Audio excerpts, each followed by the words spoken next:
Hello, everybody, and welcome to day number 2 of the 2017 HCT Spring Championship. We're live from the Silver Hall at the Shanghai Expo Center, and we have some Hearthstone in store for you guys today. Day 1 kicked off with some incredible matches, but today, rubber hits the road as every single match is win or go home for the 16 World Championship hopefuls. My name is TJ, and joining me to open off the show is Nathan the Admiral, that's Admiral Zamora, and Simon Sottle Welch. Man, the crowd gets better every day, and I hope that the matches are going to get better every day. Nathan, how you feeling today, bud? I'm feeling fantastic. It will be tough to top the Mage versus Kalento match that we had yesterday. That one went the distance and had everything you could possibly want. After the match, Kalento tweeted out that every bad play got punished, every good play got rewarded, and that's how Hearthstone should be. Yeah, that for me was definitely the highlight as well. But outside of that, I think Quonut really stood out for me as one to watch, because his story of just putting his life on hold, giving himself 2 years to be successful in this crazy little business we call esports, that really resonates with me. So he's got a new fan in the form of one Sottle-shaped human being. Yeah, Quonut moved on to the quarterfinals, as well as 3 other players. Let's go ahead and take a look at the players that won their groups yesterday and are now waiting in the quarterfinals for the match to complete today. We have 2 players representing Asia Pacific and, more importantly, the Australia-New Zealand region with Citizen Napa and Mage. And then, of course, Quonut from the Americas and RDU from Europe rounding off the quarterfinals. This is a pretty crazy lineup there, Admiral. Yeah, I think any way you slice this, 4 players coming out of the group stage already would be impressive, as this is just one of the most talented fields we had.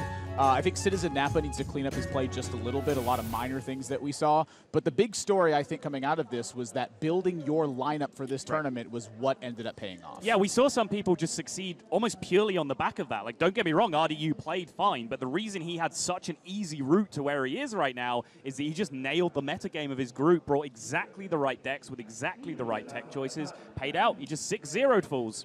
Yeah, most players were most afraid of RDU's lineup after they saw deck submission, so definitely no surprise to see him there. But taking a look at the records by region, I think the big story here is China with 0 match wins on day 1 and no World Championship representatives.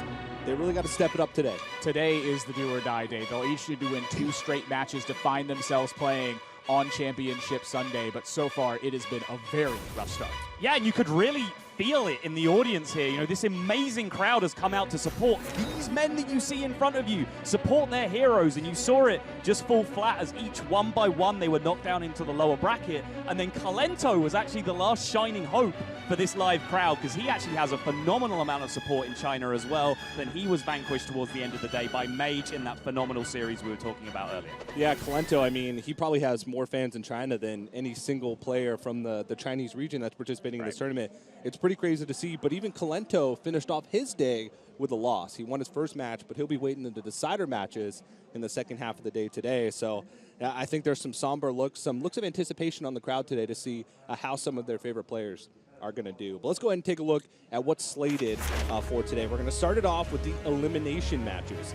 In Group A, Neirea versus XHope. In Group B, Dog versus Kranich. I think we could probably be surprised to see some of these players fighting for their lives this early in the tournament, Nathan. Oh, absolutely. Neirea with back-to-back championship appearances. XHope coming off one of the biggest streaks of wins that we've seen in a while. Kranich with 2 World Championship appearances. It's really tough to see a group that strong face elimination. Yeah, and then you just echoed throughout. I mean, when you have a field of 16 players this strong, you're going to have some surprises in the lower bracket, but they can't all win. Diego Diaz, I know, is a player you are very heavily rooting for in this tournament. He's going to have to do it the hard way through, starting with Trunks. And Jason Zhou, just the absolute Chinese powerhouse, he's struggling as well, which, as we've said, all of the Chinese players have had to do it the hard way from this point now. All right, well, today is going to be filled with, again, win or go home matches all the way through. Elimination matches in the first half of the day, decider matches in the second half of the day. As we look forward to this day, Nathan, what are you most looking forward to? What are you most excited to see coming out from the matches today? Well, yesterday we saw a lot of pressure on the players' faces and in their body language, and today that steps up even more as the stakes grow higher. So I'm really looking forward to see how the players keep themselves calm under that sort of pressure. I have two things. Firstly, I want to really see the Chinese streak flip on its head because I want to see this crowd behind us really get into it and have something to cheer for. Secondly, kind of similar to what Nathan said, I'm just looking forward to the different pressure dynamics of firstly the win or go home game that the players will have to play first, and if they succeed in that, they then have that win and in game that kind of reverses the pressure right back on its head. All right, well, it's time to get underway with the matches. So let's go ahead and introduce our players. Player 1, representing China. Many of the hopes of the Chinese fans today rest on his shoulders. It's XHope.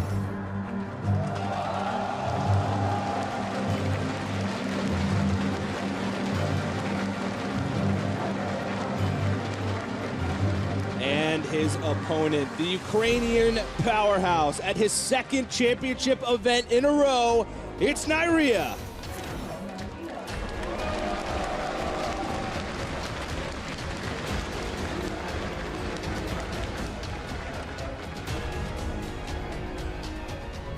Elimination match number 1. XHope versus Neirea.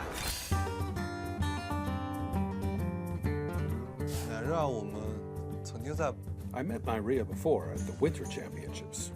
He played well in the Bahamas, but he didn't have the best RNG in the decider game that I saw. Unfortunately, Neirea ended up in the same group as me, so I think he will be my biggest threat. I didn't watch U vs China that close, so I didn't analyze the games, but I also didn't see huge misplays from him. So he probably is one of the best players I saw from China. There is a contest here in China to predict the winner of this tournament, and I picked Neirea. XHope versus Neirea. Let's see what you got. Greetings from the commentator's desk, everybody, and welcome to the second day of the Hearthstone Champion Tour stop in Shanghai. Day number 1 has brought us to Elimination Day. As Frode and Brian Kibler are going to bring you guys the action for the first match. XHope from China up against Neirea from Ukraine. And it's kind of an upset of sorts. We didn't expect both these players to be in the lower bracket, but someone's got to be there, Kibler. Day number 1 was quite the flurry. What was your opinion of it? Certainly these two players are not ones we expected to see in an elimination match. Two of the players who were just at the Winter Championship. And it was actually the underdog in the group of death, Citizen Napa, who was able to come out on top of that. So I don't think either of these players expected to be here, and I don't think the fans expect them to be here either. That's right, and you can take a look at their deck list and how it shapes up. One thing that really sticks out to me is how different everything seems to be from the norm. You technically get to see a lot of players favor one kind of strategy, all aggressive to maybe target rogue or other kind of weakness to it, or maybe you bring a control lineup that's trying to target aggro, or maybe you try to bring a control killer lineup where you play a lot of quest rogue, Jade Druid. These guys seem to have split the difference. We have 2 decks that are really good against aggro, 2 decks that are really good against control, and you have kind of this weird Miracle Priest thrown in there. Yeah, they both have very unusual lineups. Neirea is actually playing an identical lineup to the one that he qualified with at the playoffs. So I think that perhaps Neirea simply went with his comfort picks. I know that he actually prepared for this tournament with RDU, and they're playing dramatically different decks. So Neirea sort of sticking with what worked for him last time. XHope, he's going to be playing that unusual Priest deck, the only Priest deck in the entire tournament in this first game. That's right. So XHope is not only carrying the burden of China, but all Priest players and Brian Kibler's hope along with them. Let's go into game number 1, Priest versus the Jade Druid. This is a matchup that the Priest should be able to take down. We talk about how Druid has a difficult time with hard removal. Divine Spirit Inner Fire is some of the hardest minions for Druid to kill. So if this is a matchup that XHope can get off on the right foot, this is it right here. Yeah, and he's just going to go in right away, coining out the Radiant Elemental to power and shield it. This enables him to discount all of these spells in his hand, and frankly, his deck is extremely spell heavy, so this is an important engine to his deck. And Neirea, even with that Wrath in his hand, does not have the damage to remove the Radiant Elemental right away. All right, well, Neirea can budget it over a couple of turns, and he knows his opponent has committed the coin to it. What he is really afraid of is what happens if Divine Spirit comes out, or even the worst case scenario, Divine Spirit Inner Fire as quickly as turn 2, and then you're going to get punished for it. And XHope can get it because he has Shadow Visions and Inner Fire. He can dig for the Divine Spirit and hit for 10 damage next turn. Yeah, this is really the power of this style of deck. We've seen Priest have somewhat of a resurgence in the Ongoro metagame. Not necessarily in the tournament metagame, as this is the only copy of it showing up in this event at least, but a huge part of that is Shadow Vision, the flexibility it gives. In particular, the flexibility to get that Divine Spirit plus Inner Fire so much more consistently. And yeah, Neirea is going to respect that threat and just fire off the full damage Wrath. XHope, though, he has the Binding Heal to just send it back up to full health. And he finds a, what's hiding behind that? It is, all right. And well, that's going to be a huge amount of pressure coming up from XHope. We got ourselves a turn 2 10-10 here. And I mean, that is quite the minion. Neirea does have ways to stall with Feral Rage, but that's not going to be able to solve the long-term issue of how do I deal with this 10-10 without any mulches or naturalizers or any other form of hard removal we used to have. And look at this crowd. I love the energy of this crowd responding to particularly the good moments of fortune and the big plays from the Chinese players. It's just awesome to see their passion for Hearthstone. Now, Neirea's not out of this just yet. Yeah, he's going to take a lot of damage, but maybe an Innervate can just start piecing things together for him. If he can put walls between him and that 10-10, but XHope's not going to slow down anytime soon. Wow! Oh my goodness. You go for the extra 3 damage here, or do you think you just want to save it? I don't think so. I think you just hold on to Inner Fire. If you pick up another buff, you can maybe make an additional big minion. And Nourish is great against Control Priest. We were going slow, but XHope is just chunking for 10 damage a turn here. And he's just got the Feral Rage for armor. This is looking pretty bad for Neirea. Yeah, he's just trying to stay composed, but he can't even help but glance over to how hyped the audience is. That is not quite lethal. You can go to 15. Very close. So you'd have 18 damage. That is exactly 1 damage up lethal right now. Any kind of health buff would do it. So not quite just yet. XHope gonna step back and just breathe for a little bit, realize that it's not over yet, and if I'm careless, I could throw this game away because I am all in on this board, essentially. But maybe he isn't anymore. Injured Blade Master and Cabal Songstealer are meaty minions themselves, so XHope could also go wider onto the board here. One of the big things here for XHope, because he has that Songstealer in his hand, even the taunt, like say there were an Innervate to put out the Jade Behemoth next turn, that will do nothing to stop his gigantic Radiant Elemental here. So he can just go ahead and attack for 13 here, and he can just push through the additional damage with Songstealer next turn, and even potentially just save the Inner Fire. Somehow something went wrong, and there really, frankly, isn't a way forward to. There's no mulch in Druid these days. That's right. Really no hard removal. Druid had access to a couple of weird ones back in the day, like Poison Seeds, or mulch, of course, was kind of a replacement for Big Game Hunter. And in this case, XHope just trying to make sure he doesn't throw away the game if he's careless at all. He's just evaluating everything, realizing Druid most likely will gain 1 armor. And Neirea is going to concede a quick gain number 1 over to XHope. And the crowd loves it. We see the Thundersticks going, the cheers for the hometown hero. XHope, in fact, lives in Shanghai and has played on this stage before. In fact, this exact arena. That's right. For the Gold Series in 2016, XHope performed very well, so he felt like, in terms of his comfort level, he was right at home, just like you said, Kibler. However, now that he's in the elimination match, I'm pretty sure all that comfort advantage has gone out the window because he's playing for a lot more than himself. Him, as well as the rest of the players from China, are also fighting for their country.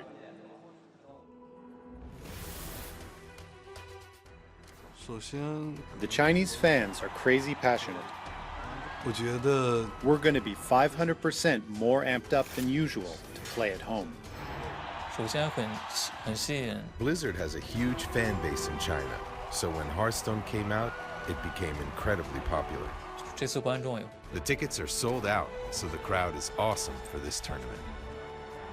This tournament means more to me in China because usually we play in other places, maybe North America. This time, a lot of Chinese will come. Every Chinese player here wants to win. There's a pressure to perform well, but we'll try not to think about the pressure when we play our matches. Unfortunately, none of the Chinese players made it to the top 4 in the Bahamas. China will have to try again in the spring. This is a huge opportunity to play with so many tough players. If I can somehow make the top 4, I'll prove to the fans that I'm a strong competitor. I think China region in this tournament, I think maybe the second strongest region. So I feel confident about our region. Hearthstone bring me a lot of happiness, and it's really worth it to play this game.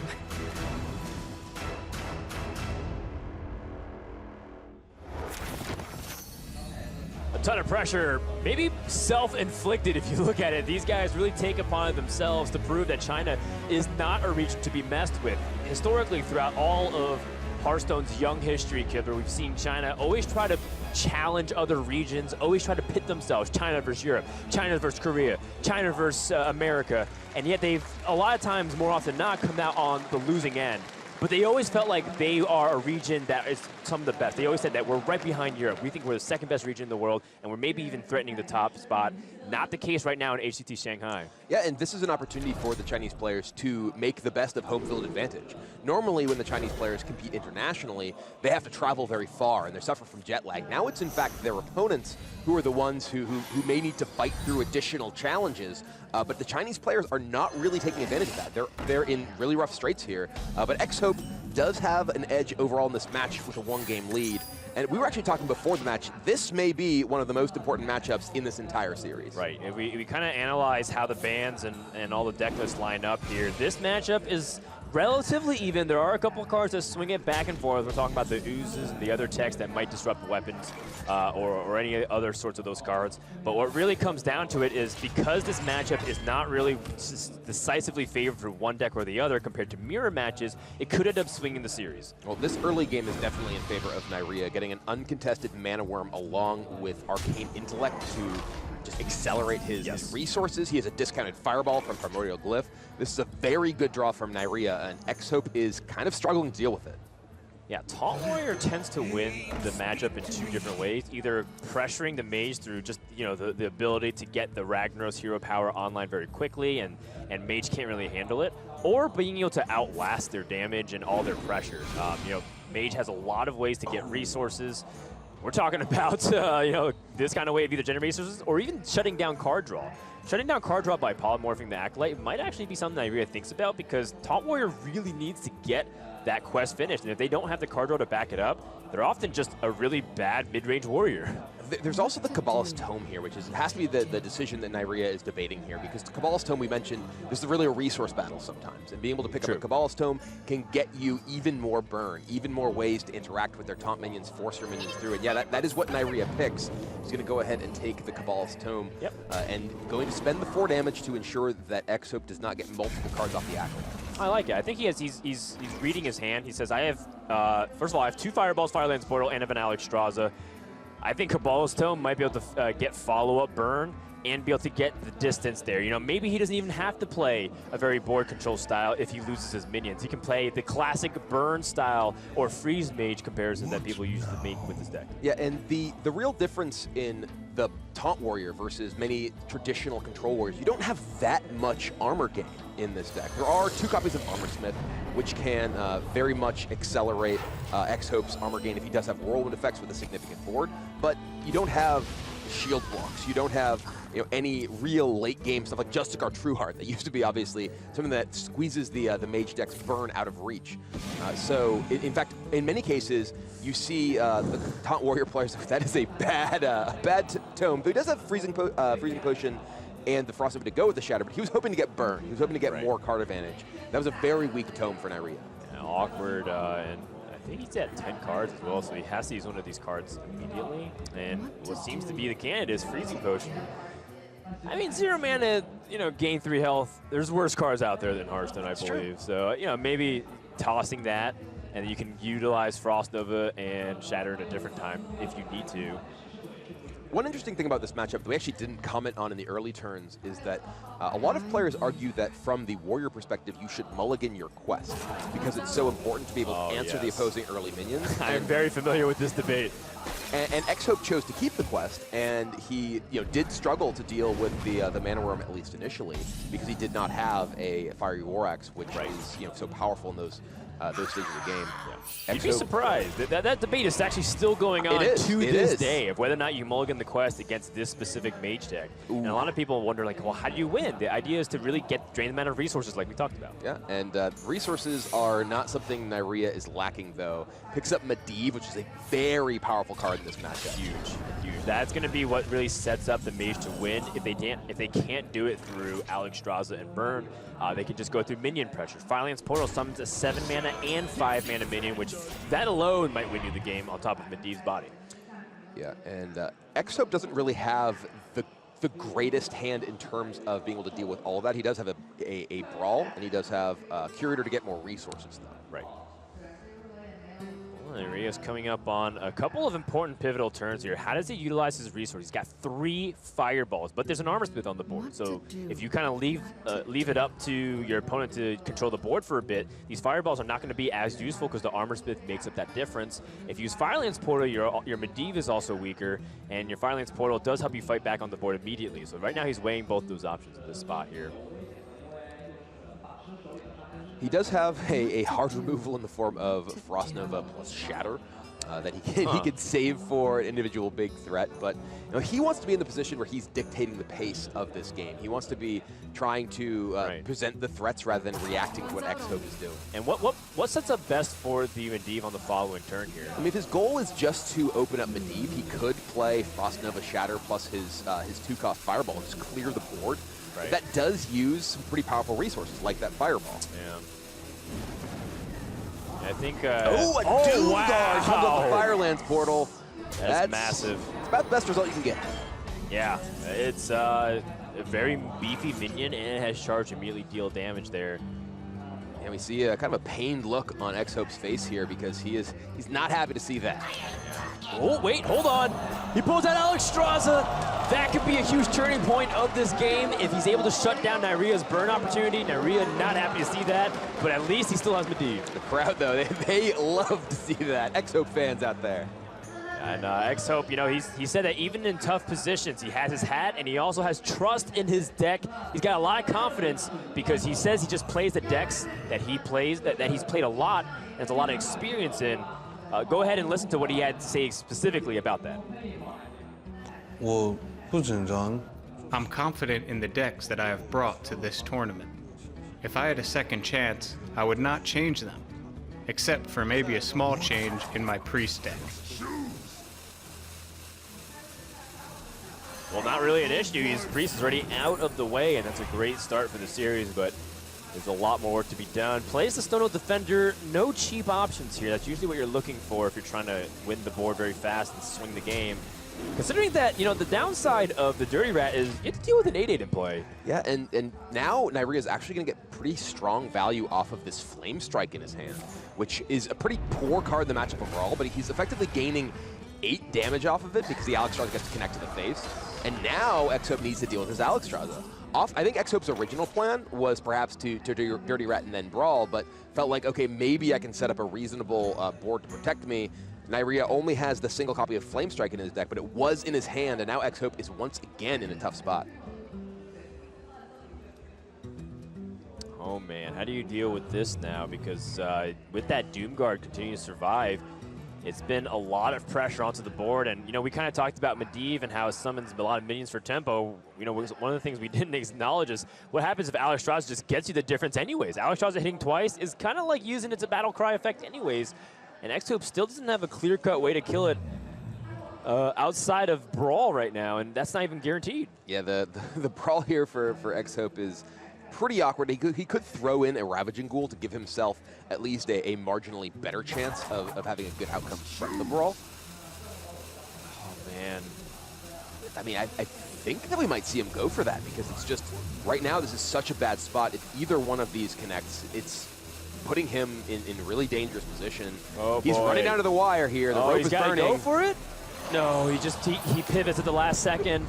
Plays Primordial Drake, and I mean, that sets up Neirea for even more damage right now. Yeah, he has the Frost Nova Shadow. We were talking about how this is not likely to be particularly powerful, but this is forcing through another 13 damage here, and XHope, he's in burn range already. Counterspell up for Neirea, looking like there's not going to be a way out of this for the Chinese player. Yeah, he's shaking his head. He's not happy with that play. That slam is, you know, not really anything that useful outside of triggering the counter spell at this point. Doesn't even get the draw. What can XHope do in this spot? I mean, he has the Ravaging Ghoul that can kill the Doomguard, but there's still an Alexstrasza, and even if he can stop that with one of his taunt minions, there's 3 fireballs in Neirea's hand, and XHope has just 12 life. This game is over. Trying to think if there's anything else that XHope can draw, but the draw is denied from Slam, and Curator is too much mana, so XHope's going to set up as best as he can for the next turn. But you're right, no matter what he does, Neirea can just use fireballs directly to end the game, and didn't even necessarily the discounted one either. Yeah, because this discounted one, even if XHope were to armor up and be able to prevent the damage from the Alexstrasza hitting the face, Neirea has more than enough damage to end the game. Wow. And there it is. We were talking about this being a crucial game in the series, and it goes Neirea's way. You gotta wonder, you know, should XHope have gone for that brawl instead of just being a little greedy and going wider onto the board against a 5-attack Doomguard and 8-attack Alexstrasza at full health? That was risky, and it didn't pay off at all. Neirea wins a pivotal game in this series. Going down 0-2 with the even matchup would have been pretty devastating. Yeah, and you know, that's we mentioned, you know, very crucial for both players here. You know, Neirea definitely taking the initiative in the series, and you know, we said that one is a very, very key matchup in this particular, well, matchup. Yeah, and one thing that I really like too is Neirea was introduced with a lot of choices that game of how he wanted to navigate based off his hand, and you can tell that he's not only very experienced, but he also put a lot of time and practice into it. We've been talking about how he practiced with RDU, and we put a lot of hours into preparing for HCT Shanghai. We got a chance to talk to him about it prior to the series. I play Hearthstone just like one day I can play 10 hours, one day nothing. So let's say I have 600 games per month. So how many hours is that? I'll do it. I'll do the math quickly. So let's say every game takes, let's say 8 minutes multiplied by 600. So you divide it by 60, right? Yeah, it's basically, it was easy. 80 divided by 30. That's a tough one.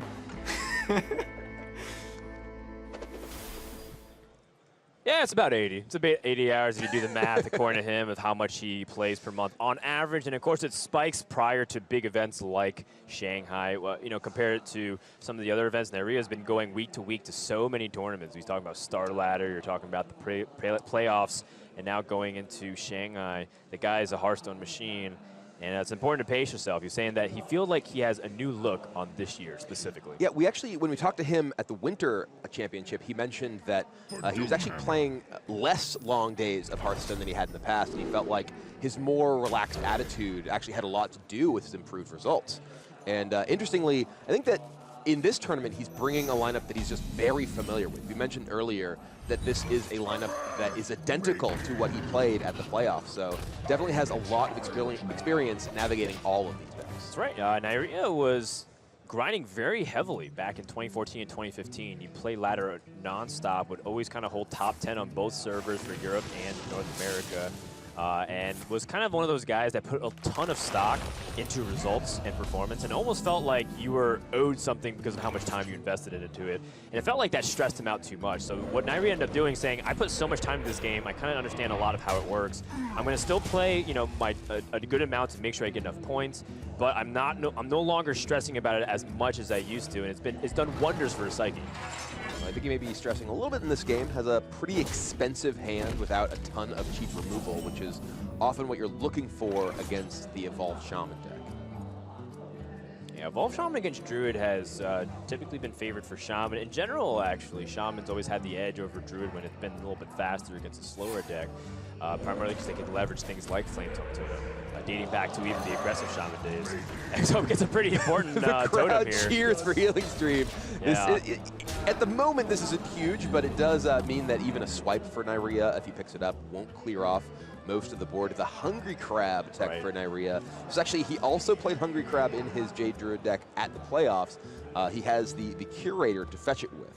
So definitely a powerful tool against the Paladin decks that have been very popular, though there are not any in this particular matchup.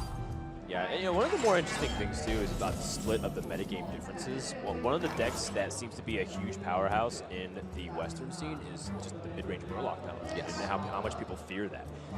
I know a lot of Western speakers love Jade Druid, they love Burn Mage, they love all these controller slower decks, but they're always afraid of those Paladins. And Hungry Crab is primarily keeping that deck at bay. People said without Hungry Crab, that Murloc Paladin would be far and away the best deck in Hearthstone. And we've seen, I think, one of the decks that's really oppressing it is the aggro Druid, because it does just naturally play Hungry Crabs. You know, not just like as a tech card in Jade Druid, for instance, but Hungry Crab having synergy with Mark of Yasharaj and such, it's a very powerful card there. And I think XHope, he's going for the Evolve. Oh boy. Gets him, this is a very strong Evolve here. Yeah. It gets a couple of value minions with the Blood Mage Thalnos and the Shimmering Tempest, as well as just generally upgrading his board pretty well. But Hungry Crab finds a target. Something I didn't pay attention to. Hungry Crab now gets value. Oh, a little bit funny there. And of course, a story of misconnections. The Gluttonous Ooze not going to hit that Jade Claws there, and XHope has an opportunity to press for a lot of damage this turn. Yeah, and because of the pint-sized summoner there, he actually has a discount on his first minion. So there's a couple of different ways he can navigate this. Flame Tongue plus Jade Lightning is one possibility, though his minions aren't positioned in a way that are really optimal for the Flame Tongue, I think. He'd love to be able to just connect with, for instance, the Shimmering Tempest to trade it off and get value off of it. Yeah. Because it is a 1 health minion as well.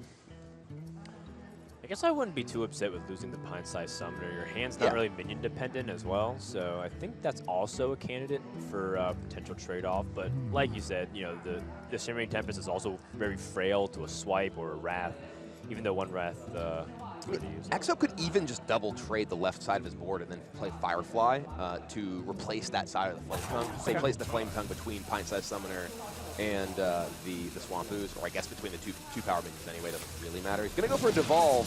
This is pretty powerful because it does remove a lot of the buffs on each of those. Yeah, I actually like this a lot better because it still allows him to play Flame Tongue and pressure. Wow, he's also picked up Bloodlust. He has to kind of play these minions fast. Did he get the Firefly in time? I think he did. Yeah, I'm not sure he got, but I think he wanted to play the Flame Elemental as well because the Firefly was free. He may not have actually gotten the Flame Elemental to his hand fast enough. He does have the 1 mana. So yeah, he could have the full board, but instead is missing 1 minion, but that Bloodlust is still very scary. I wonder if that's going to be a difference maker. I mean, if Neirea goes for Jade Behemoth this turn, either way, he's got 6 health of Taunt. So he's at effectively 32. There's 7, 8, 11, 12, plus the 6 times 3, so that's 30. Plus the Jade Claws, is that 32? Am I counting it correctly?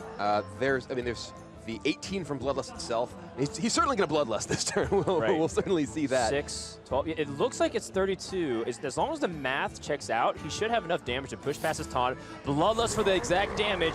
Either way, you're cashing it in. It doesn't get better than this, Gibbler. Yeah, I think this is going to add up quite nicely for XHope, who is taking a 2-1 lead in the series. Yeah, exactly lethal. Did not need that Flame Elemental that he missed last turn. Ah, the crowd erupts. They're loving it. XHope is 1 game away from sending Neirea packing early, as he is taking the lead 2-1. Now, granted, it's been going his way based off of how the matchups have lined up, but it's that's kind of the way it should be going, right? Priest should be being the Jade Druid. Evolved Shaman should be being the Jade Druid. But, you know, how does his last deck here, Taunt Warrior, really fare? It's tough because there's still very powerful decks against Taunt Warrior remaining in Neirea's lineup. The deck he was just playing, Jade Druid, tends to be pretty oppressive toward the success of Taunt Warrior. And I believe the remaining deck is Quest Rogue, which is another extremely strong deck in that matchup. That's right. And if XHope's able to take it, he keeps China's hopes alive. And of course, we're going to see 4 Chinese players play in a row. Coming up next, we have Kranich from Korea up against Dog from China. This is Kranich backstage right now. Looks like he's all smiles and jokes right now, but when he locks in, this guy gets intense about Hearthstone.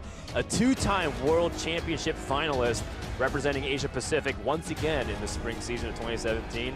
It'd be really cool, to say the least, to have Kranich appear 3 out of 4 years in the World Championship. That's kind of an unprecedented run there. Yeah, Kranich's the player who we have seen quite a bit of over the years. He had a little bit of a quiet 2016, and that was pretty hard on him because especially the Korean fans of esports are very very passionate and very opinionated, and they respect success. And when Krennic had so much success and then failed to do so once again the following year, he was getting people asking, are you washed up? Is it over for you? So he'll have a chance to put that behind him, hopefully, in the next series. His limelight was largely stolen by Handsome Guy and Dahyoni as kind of like the two Korean stars from 2016. But he wants to remind people that he is a player to watch out for. And we'll see that coming up next after this series, which could go 1 or 2 games. Neirea is getting into the pose. I see it. The pensive focus here as Neirea is going to turn once again to Jade Druid, recognizing that Taunt Warrior is his best matchup by a big margin. As long as you play it correctly, there are ways you can mess this up. One of the ways that Taunt Warrior can exhaust a Jade Druid of resources is a path to victory. Yeah, there are a couple of ways that you can play this from each side. And for the Taunt Warrior, in many cases, you really need to accelerate to the quest because you can't play a typical attrition game when you're playing the Taunt Warrior against Jade Druid. Obviously, the threat of Jade Idol, just along with, in particular, Gadget and Auctioneer, can just generate so many threats that you really need to get the Sulfuros and Die Insect online very quickly. Neirea's hand here is not very good. He does not have Wild Growth. He does not have Jade Blossom. And we see just how the classes have been performing there overall. Druid is by far, well, not by far, Shaman just behind it. It is by far one of these the top winning decks. I was looking down a little bit lower there. Yeah, if you compare it to 1%. Druid and Shaman, by far, yes, are outperforming the sure. other decks. Rogue kind of sitting there just above even, but one of the interesting points has been Mage for me. I always expected Mage to be a little bit better, but maybe because Mage is largely considered to be one of the best classes, if not the best class in Ungoro, that's being heavily targeted. Yeah, and this game, not looking good for the Druid, though. Despite the 64% win rate overall, this is one of those games that's on the lower side of the spectrum here for Neirea. No Wild Growth, no Jade Blossom, a handful of expensive cards, and XHope with the Defender into Defender is getting the chance to accelerate his quest very quickly. Right, but he still has a lot of mana in order to get to that point, and Neirea does have the Auctioneer in hand. That's a really important draw. Jade Blossom into whatever he wants to play, the Jade Behemoth, and get his Jade Trains going. That is one of the most important cards. In fact, Jade Blossom is the highest win rate card, not only in this matchup, but in Jade Druid overall behind Eye of Blackball. That's not really surprising. I mean, what's really surprising, too, is just like how much of a significant difference it is when you draw like Jade Blossom versus not. I mean, you would kind of say, okay, I still have Wild Growth, but Wild Growth win percentage is a clear 10% lower than Jade Blossom, really? Which is shocking. Wow, that is shocking. I had not heard those numbers before, but that, the combination of everything that the Jade deck wants, increasing the Jade counter and accelerating your mana, it makes sense. Neirea now is getting to the point where he has the tools he needs. He's been able to ramp a little bit. His Jades are still pretty small, so he needs to try to maneuver these turns to establish a significant board presence, but not commit too many resources for XHope to clear off with, say, Brawl, before XHope is able to get into his quest turns. Yeah, but I mean, if a hand is full for Jade Druid, it still kind of limits them by mana, so that's one of the things XHope has to consider here. I know that he has, Primordial Drake in hand. How do I best play around it? I don't want to make my board clear. I'm the one trying to pressure him. And I guess one of the downsides of having the Primordial Drakes is just that how clunky they are mana-wise. He wants to finish his quest as fast as he can, especially because Jades are still just a 2-2 right now, but he can't do it. Picking up the Armorsmith for XHope means you can play Armorsmith into Sleep with the Fishes and clear off the Curator and the Jade Behemoth, as long as he gets the second attack in, rather, with the Dire Horn Hatchling. Right. Well, it's a little awkward sequencing-wise. It is. He has to attack in with the Stonehill Defender first, then get the Sleep with the Fishes off. XHope really taking his time in these games. He has gone back and forth between plays a number of times. Yeah, and of course, we know Dirty Rat is even weaker, considering that not only does Neirea have the guaranteed Primordial Drake, but he also has the guaranteed Hungry Crab. So you know that the Dirty Rat might not do anything significant. What you're really looking for is to pull out a Gadsand Auctioneer, and the second best candidate is something that summons a Jade.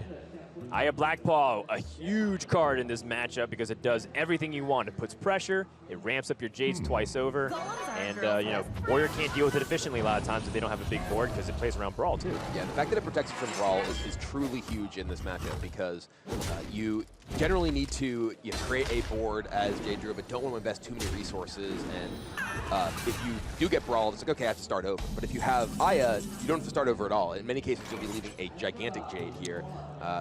Though right now, the Jades for Neirea are still relatively small. Yep, and that's a nice pickup too. We're talking about how Taunt Warrior needs to get that card draw resource. This is a large reason why Kalento did popularize the Battle Rage version of it. 2 #1 legend on both servers back just a month and a half ago. And XHope picking up more resources like the Sleep with the Fishes and the Executes will be really nice.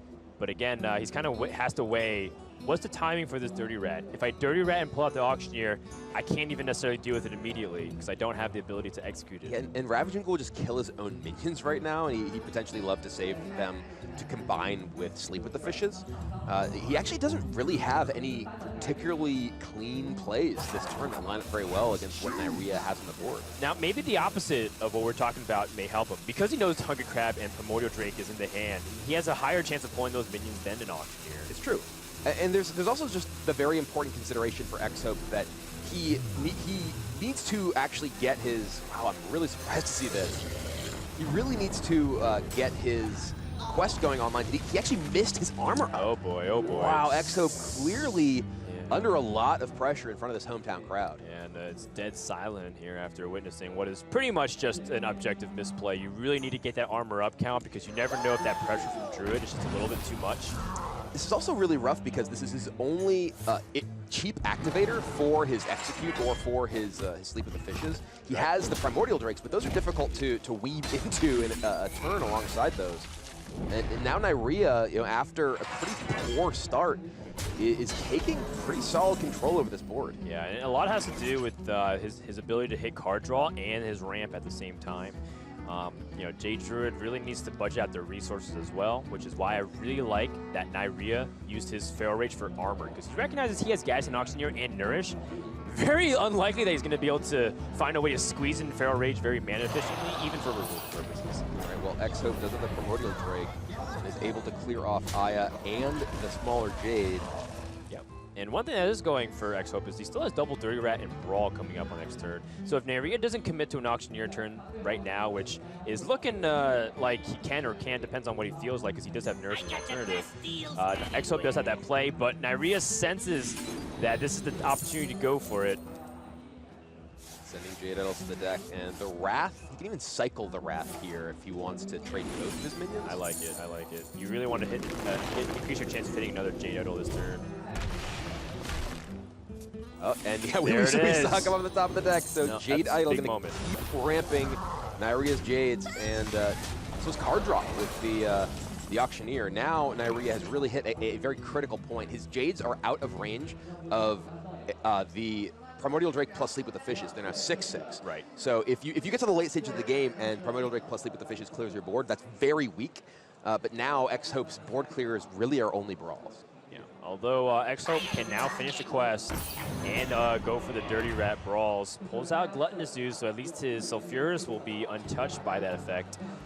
He's thinking about if he wants to pull another one. He knows Primordial Drake's in the mix. He knows Hunger Crab's in the mix. So in his mind, it's maybe a 50% chance of pulling something really good or something really weak. One of the really important things here is just XHope having a chance to get the Dirty Rat effect to complete his quest as well, without necessarily running the risk of Neirea just having something in play after Brawl. You're absolutely right, Gibbler. It pulls out a Primordial Drake. That could be a big moment, depending on what lives and what dies off this Brawl. We're going to have a fight here. Who wins the Brawl? XHope hoping for any of the Dirty Rats. The Chinese fans are waiting in anticipation. Is that the Auctioneer? Auctioneer wins the Brawl. No! That's a disaster for XHope. XHope's chance to win this game has dwindled to the single digits, in my opinion, because Neirea is able to have a full, uninterrupted turn of gadgets and adultery. This is just going to be a violation of every Taunt Warrior race. This is just Fandral as well? A mauling. Neirea is going to make a gigantic board, draw so many cards, and XHope does not even have a second brawl to deal with the results of this. All right, well, you know, fortunately for XHope, there's no Jade Idol being picked up, which means that Neirea couldn't do the crazy fan drill, Jade Idol, Jade Idol, Jade Idol, and just continually pack it onto the board. It's still pretty bad. It's still really pretty bad. You can try and sugarcoat it as much as you want, but that was a disaster for XHope. How does XHope get out of the situation, if at all? He's got his Sulfuris, but oh man, doesn't even have a way to guarantee the execute activation outside of Primordial Drake. And this is what we were just talking about, how Neirea's Jades are now too big. He has Primordial Drake plus Sleep with the Fishes, but that just kills Auctioneer. Every other minion on the board lives through it, which just means that Neirea can keep the pressure up next turn. And I will say that this is probably the most lopsided matchup in this entire best-of-5 set. Jade Druid versus Taunt Warrior, assuming that both players are playing at optimal and having an average set of draws, will be vastly in favor of Jade Druid. One of the most lopsided matchups you'll see in the current metagame. Some players are even pegging it as 90-10, like more one-sided than the old freeze mage Control Warrior days. It's a bold claim. It's a bold claim, but I think it's, you know, hyperbole for how helpless they feel sometimes as a Taunt Warrior when Jade Druid just really gets any kind of card draw and ramp in combination. There's another Auctioneer. As if he needed it. As if things were not bad enough. I don't even know that Neirea needs to go ahead and Auctioneer this turn. He can fire off the Fandral plus Nourish. He's very likely to find more copies of Jade Idol at this point. I believe he has 5 in his deck. There's another one. Just keep making more Jades, putting more Jades in his deck. Yeah, this is all but over. XHope is basically waiting to see if Neirea will overextend onto the board. He can get a brawl, maybe use Sulfuris, but now the Jades are even out of range of the Die Insect hero power. This is really just Neirea figuring out, you know, exactly how do I want to kill you. It's not really a matter of if, it's when. Yeah. How do I set up a 2-turn lethal? How do I prevent throwing? He's playing around second brawl, just doing his due diligence.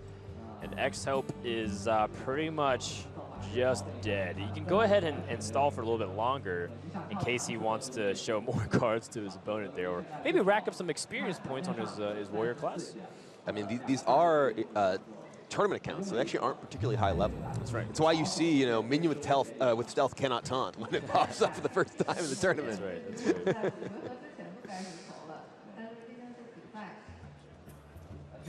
All right, let's see one for the road here. I mean, you gotta throw a fireball. If you can throw a Ragnaros fireball, you've gotta throw one. It's just, I think it's actually the law. And you know what? Let's go face. XHope gets an 8 damage, and then he concedes. We're going to game 5. I'm all for the role-playing, Gibbler. Game 5 should come down to the Taunt Warrior versus the Quest Rogue, and this is why it was so pivotal for Neirea to win that even Mage versus Warrior matchup, because he knew that he'd have the counter pick advantage going for the rest of the series. Still doesn't mean it's unwinnable, but I mean, Quest Rogue is favored against the Quest Warrior. It is. There are tools for the Warrior to be able to win the game. If the Quest Rogue, frankly, the Quest Rogue needs to have a pretty bad draw in order for the Warrior to have a particularly good shot, because if the Quest Rogue doesn't have the tools to complete their quest, or they don't have the resource generation minions to complete it with, say Igneous Elemental or Novice Engineer, if they're forced to, because of the quality of their draw, bounce things like Glacial Shard to complete the quest, that's really the best road to victory for the Warrior. You know, the Quest Warrior also has just the ability to sometimes put a significant amount of pressure onto the Quest Rogue, but we'll see. I kind of wonder here, you know, what's going through XHope's mind? Because remember, he's the one who kind of talked up about playing decks that he's comfortable with, but many people kind of criticize his lineup, saying his lineup's a little bit weak, has a lot of holes in it. And he's really seemed like he's off his game today. We saw just that missed hero power. We saw him really seem to vacillate back and forth between different options in a number of turns. And I wonder if the stress and the pressure of playing in front of, you know, this Chinese crowd is getting to him. Oh, and Neirea's hand, double Igneous Cavern's Blow. Well, there's the attrition plan that I was talking about. That's out the window, and Neirea has the tools to to at least last a long time. The problem for Neirea's head right now is he has no bounce effects. So, well, I guess actually with these Igneous, you don't really need the bounce effects. But XHope could potentially take the road of trying to just not kill them, which is a very interesting thing. He also has Dirty Rat. And Dirty Rat on the Igneous element, or rather on the Flame Elementals off of the Igneous can be a very impactful effect. Yeah, Dirty Rat is one of the only ways. I think it might actually be the only counterplay, true counterplay card to Quest Road. People can consider like weapon removal or maybe something, but Dirty Rat is it, and it's not even that reliable. And I like that XHope's kind of recognizing, I need to kind of see what's in his hand first. I need to identify what he's trying to hold, because clearly he's not going to bounce all 4 things at the same time. I can really adapt to what the situation is and try to play the percentages. Stonehill finding, he could go for the curve option in the Senjin Shieldmaster. One of the problems with that is that Igneous can just attack into it and die, which is something that sometimes you're trying to avoid. You don't want to give your opponent an easy way to kill their own Igneous element, as bizarre as that sometimes sounds. And, you know, the more I see it, the more I do think that XHope has kind of a game plan here. He's got the ability to Dirty Rat Brawl on turn 7. And, you know, he's got ways to draw cards so he won't be sitting duck for too long. And if he's able to kind of drain the resources out of the road, I mean, Mimic Pod is a great card, but what if Mimic Pod whips and hits, you know, another backstab, for example, and then all of a sudden Neirea has nothing else going on. This is still a winnable game here for XHope, but it's looking kind of bleak. Finds Primordial Drake, that, if he does get to the late game, is very powerful to sleep with the fishes, but we're 5 turns away from that being an option here. Maybe that's indication for XHope to start drawing cards. He's got Battle Rage, or he can play the Ally Armorsmith. I wonder how important it is to set the Armorsmith now versus potentially absorbing 2 5/5 hits later. Oh, it's kind of close. You know, the Battle Rage makes you also a little bit off curve, so you're not exactly guaranteed a good play. So maybe he wants to value the mana efficiency and just play the Armorsmith this turn. Definitely an awkward spot for XHope here. He knows that Neirea, because of these 2 Igneous elementals, can just have the tools to complete his quest. I mean, both of these Igneous can just attack into Senjin, and he can just play out 4 Flame Elementals and the quest is complete. Right, and he can actually prep the quest. Yeah. Oh, man. Yeah, Neirea, wow, Neirea are you serious? Neirea has the tools to just make 4 5/5s this turn.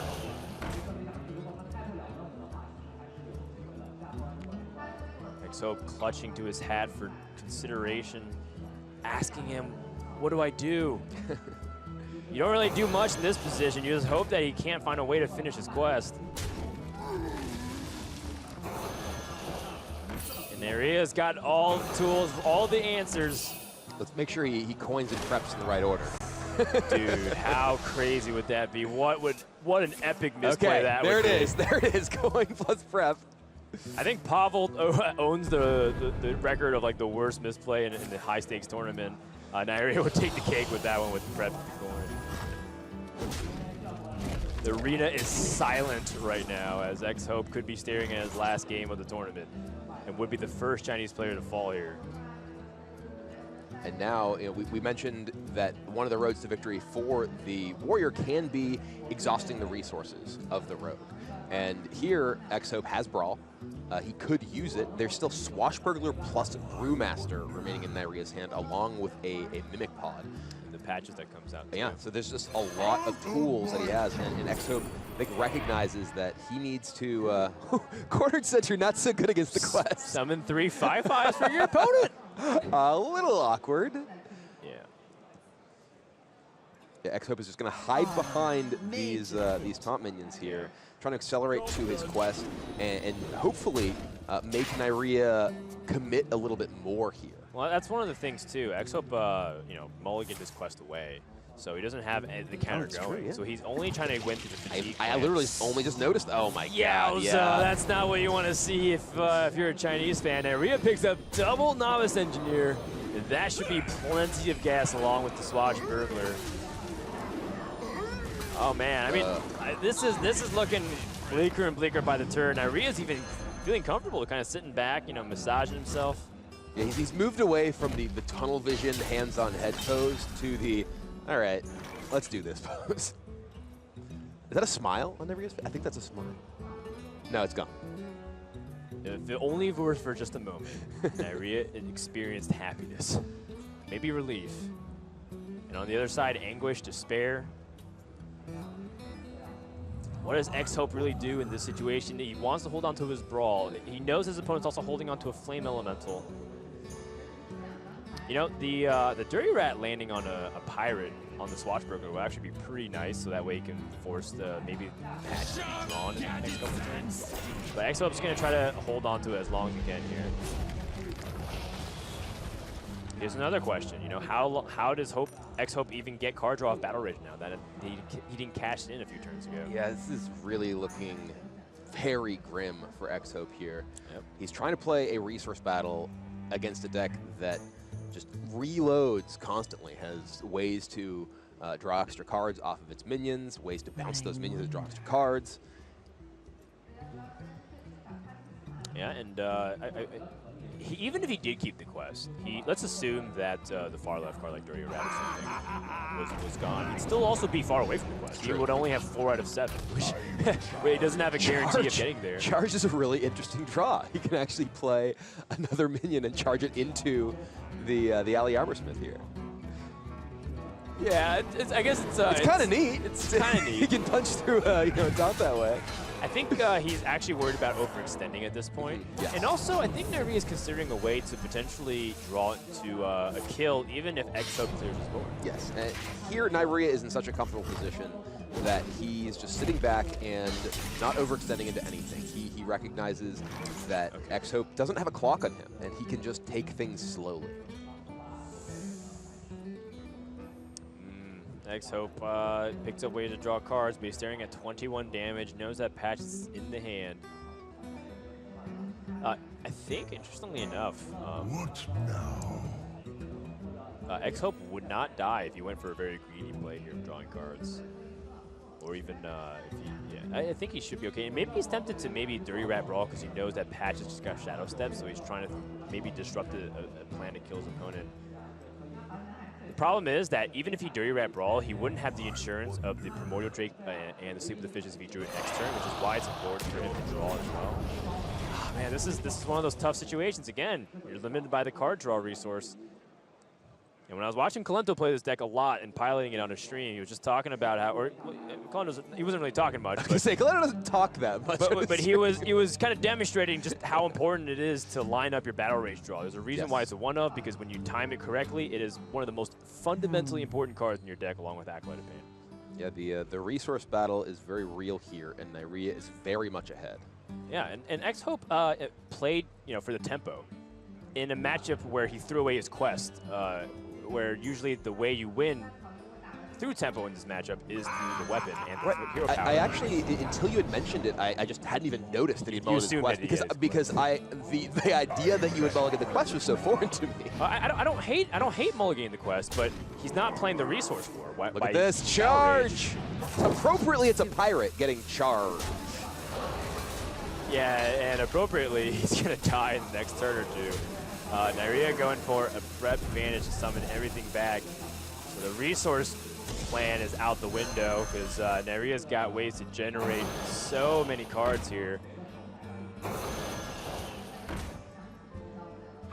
XHope probably thinking about what off the top shelf he's going to order after this game.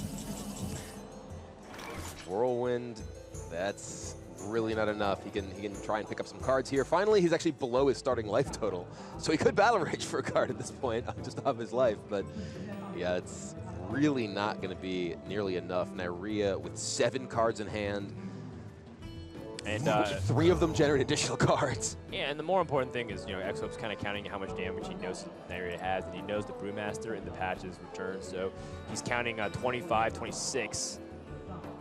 He can draw to see what he can get. He can try to get very lucky off a Brawl, but it's still looking very grim and holding on for a shred of hope. It's the last game of either player's tournament lives here. So going to the rope once again, he has really been uncertain in a lot of points in this match. Does hit a Brewmaster. Can the Rat survive? It's his only chance of sticking to this game if the Dirty Rat survives. It's not going to be it. Neirea's going to put on a lot of damage. One bounce. Oh, actually, no, he lost the bounce effect. Okay. So his well, there's another one. Yeah. He needs to find one more. more, and he has lethal damage. I hope you like my invention. Doesn't have enough mana. He's 1 mana short now, so still, you know, he may not have the game won this turn, but he has it all but won in the grand scheme of things. Yeah, Neirea can even extend onto the board, but chooses not to just for posterity's sake. Wants to remain vigilant and play technically on point here. XHope can try to draw a last-ditch effort here. He finds a sleep with the fishes here. He can try to clear the board, but even if he clears the board, there's triple patches attack coming next turn. There it is. Sleep with the fish will keep him alive, but he has no mana left to armor up, and the patches plus 2 ferrymen will be enough to seal the match for Neirea. It's a little too late, and we're talking about Battle Rage. What if he was able to draw a little bit deeper? He didn't play it the entire game. The 2 cards he would have needed would have bailed out the situation with Sleep the Fishes and the second Brawl. Neirea is going to survive and move on to the decider match, eliminating China's first player in XHope. Yeah, and we see it on XHope's face there. This must be just a brutal loss for him. It was a brutal group, frankly. You know, the winner of this, Neirea, is moving on to face Muzzy, of all people, in the decider match later today. What a stacked group and a great series overall. Their entertainment's sake. There's a couple of missteps here and there, but in the end, you gotta feel like both these players have a lot of unfinished business, even if they won this game. Neirea still has yet to qualify for the World Championship, and he has to defeat Muzzy, who beat him earlier in the group in the upper portion. Yeah, you know, even if you hadn't already faced Muzzy, hadn't already lost to him, he is a player who anyone would be afraid of facing, and it's gonna be a tough one later today. I want both those guys to go through, Kibler. All right, well, Neirea is waiting with Ali for a couple of words on his victory over XHope. All right, let's hear it for Neirea！ 掌声恭喜 Neirea！ 当然，我们也把掌声送给我们的 XHope， 好吗？大家后台也能听到，掌声送给 XHope！ 非常可惜啊，相信大家看直播的朋友已经刷各种弹幕啊，干死任务贼啊！那我也想问一下 Neirea 一些问题啊，比如说第一场比赛的时候，第一轮啊，这个 XHope 的牧师还是有非常大的优势的，毕竟在那么大的压力下，他是怎么调整自己的心态？ Okay, so Neirea, first of all, congratulations. And during the first game, Neirea had the press and a huge advantage, right? And it was a really fast game, and really, I think it's a bad start for you. How did you change your mentality, and keep up in last game? I was only thinking about the matchups, and I knew that Priest against Druid is like almost unwinnable for me. Yes. But after that, I still was favored even after that, so I knew that if I'm going to play well and draws were on my side, like on last game I drew double Ignis Elementals, it will be good.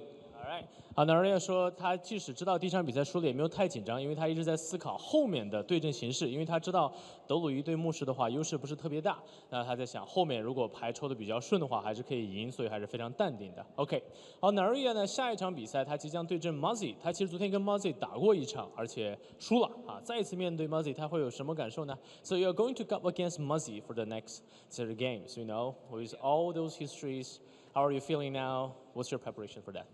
I think last series we played against Muzzy, I got a bit of unlucky. So hopefully this time around, I'll also pick classes better because he outpicked me last time.